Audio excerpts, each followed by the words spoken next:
strangers in the night. Two lonely people, we were strangers in the night. What's up, everybody? Smoking on a Arturo Fuente, a Lonsdale. Let me tell you guys, I could smoke Arturo Fuente forever. It's the best. It's gonna be a quick video about watches. Remember when I said that I might get a new watch or whatever? I was thinking of getting a new one, and I said I swore off of vintage watches because of the acrylic crystals and all the other problems that go on with them. Well, guess what, guys? I bought a vintage Omega Geneve, if you want to be all fucking posh about it. Geneve. Day date, you already know, I always wear day date watches if I could, find them. And let me tell you why, guys. I swore off of vintage watches, but there's a charm and there's a feeling that vintage watches give me. I'm wearing my Hamilton right now.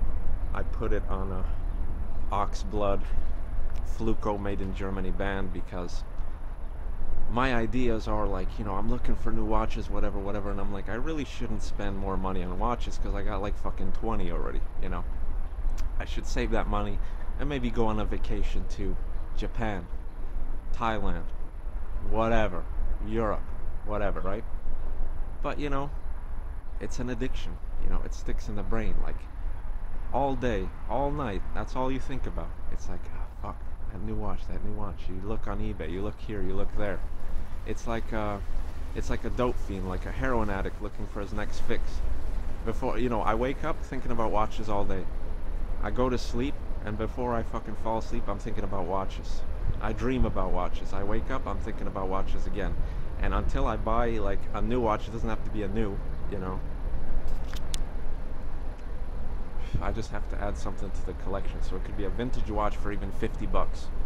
It's a stupid ass addiction that you have to buy at least something, some kind of new watch, no matter what it is. It could be the worst piece of shit ever. It could be a G-Shock.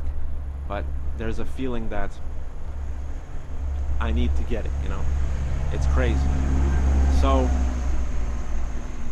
back to what I was saying. I got a vintage Omega 14 karat gold bumper style movement watch. I have a vintage Rolex. I have a vintage Tudor. I got a vintage Waltham. I got a vintage Orvin.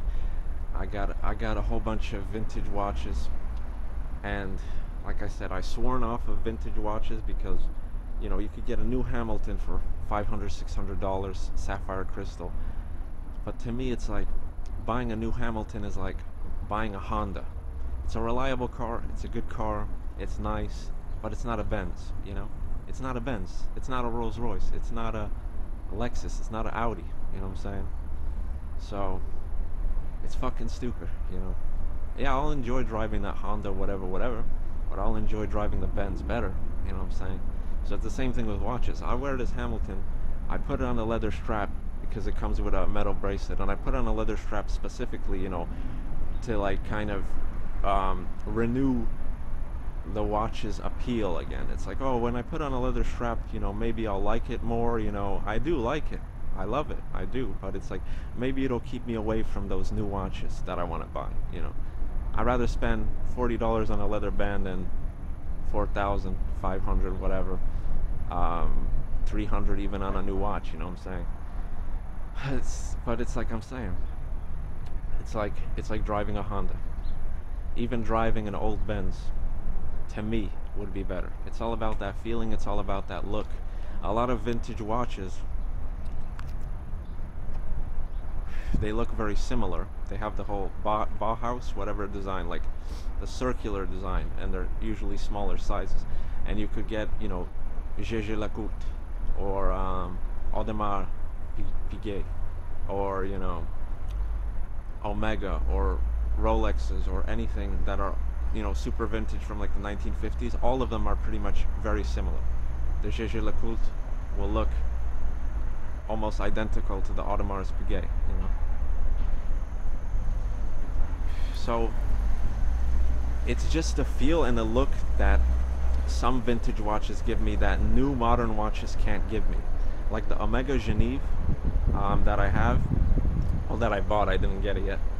It's just such a nice watch. Like, you can't find that in modern times anymore. It's just so classy, so luxurious for such a nice price. I got it for like 400. And let me tell you guys, the vintage watch market is crazy. 3 or 4 years ago, I bought a vintage Omega Seamaster 1020 caliber day-date, like this, the little box shaped 1970s or 1980s sort of TV looking Omega, right? And I loved that watch. It was sort of like my first vintage luxury watch, and I loved it.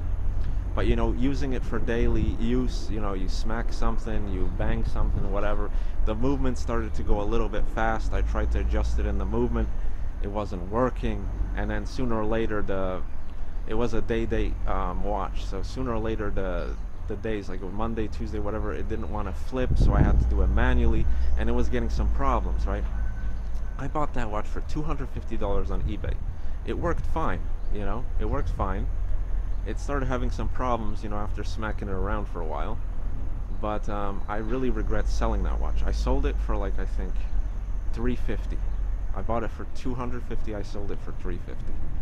And I regret it. You know why I regret it? Because now, the condition that watch I sold, the condition that was in, I could have got at least $560 for it right now. Because if you check eBay, the same watch that I'm talking about right now, like the really good pristine version of it is like $800. Like the shitty kind of decent version is like $450 to $550 roughly. So the vintage watch market is going crazy.